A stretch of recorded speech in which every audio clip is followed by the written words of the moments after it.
আসসালামু আলাইকুম, সবাই কেমন আছেন? আলহামদুলিল্লাহ, আমি ভালো আছি। জুই অ্যারোমেটিক্সের গাছটা বৃষ্টির জন্য কেমন জানি হয়ে গেছে।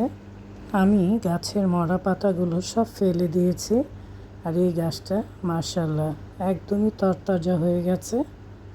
অ্যাকচুয়ালি আমি তো নতুন কৃষানি, গাছ সম্বন্ধে খুব কম বুঝি।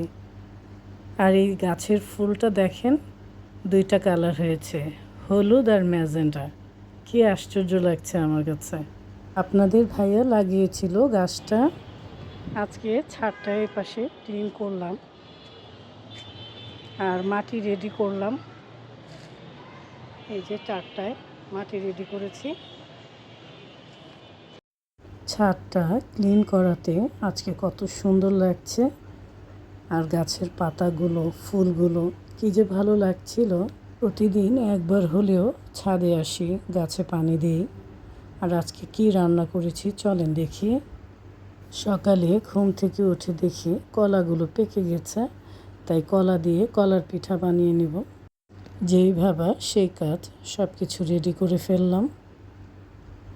আমি এখানে কলা, একটা ডিম, হাফ কাপ ময়দা, পরিমাণ মতো চিনি দিয়ে দিয়েছি।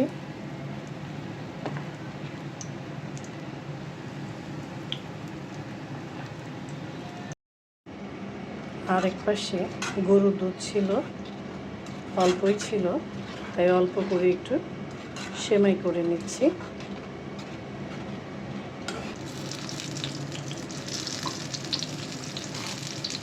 পিঠাগুলো উল্টে নিচ্ছি। গরম গরম চায়ের সাথে কলার পিঠা কিন্তু খেতে দারুণ লাগে।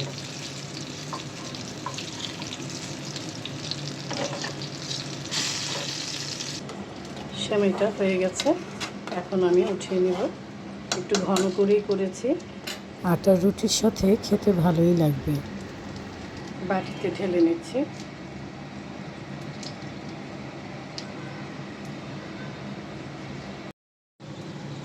পিঠাটা ভাজা হয়ে গেছে, এখন আমি উঠিয়ে নিচ্ছি।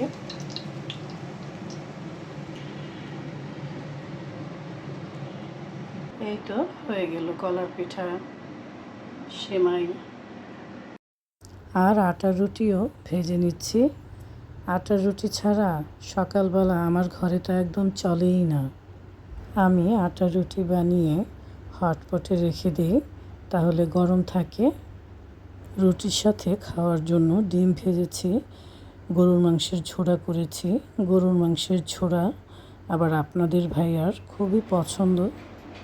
আজকে আমি খাবো পরোটা, সেমাই, ডিম ভাজা, আর চাও বসিয়ে দিয়েছি। সকালের নাস্তায় এক কাপ চা না হলে কি চলে? দুপুরের জন্য রান্নাও বসিয়ে দিয়েছি। আজকে রান্না করছি পটল আর আলু দিয়ে কই মাছ। কে কে পছন্দ করেন পটল আলু দিয়ে কই মাছ? আমার তো খুবই ভালো লাগে। আর দেখেন তরকারির কালারটা কি সুন্দর এসেছে, মাশাআল্লাহ। গরম গরম ভাতের সাথে খেতে কিন্তু দারুণ লাগবে। কই মাছের তরকারিটা হয়ে গেছে, এখন আমি উঠিয়ে নিচ্ছি।